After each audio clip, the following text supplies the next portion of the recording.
mag-prepare tayo ng prosperity basket. So, ano ang mga kailangan natin? Tatlong tag 100, 5 piso, isang 20, isang dress, at 5 na piso. At tatlong angpaw. So, ngayon, ang prosperity basket, lagyan natin ng bigas.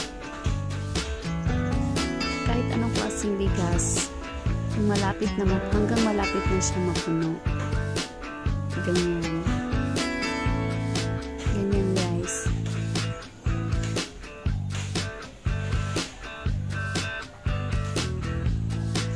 Pagkatapos, yung 100 peso ay ilagay natin sa angpaw.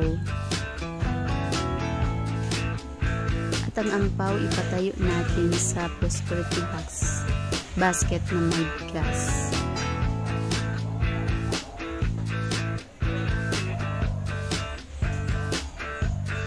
At yung 20 peso po ipatayo natin. Tulad na nakita niyo sa video. Ganyan lang, guys. At gagawin natin ito before bagong taon. Halimbawa ngayon, then ang Chinese New Year, 9 pala. So sa 8, gagawin natin sa 8 ng gabi.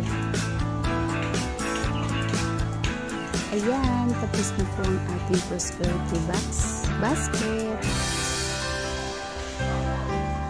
Ganyan lang po ang gagawin. At habang ginagawa niyo po yan, ay mag-wish po kayo. 3 wishes po.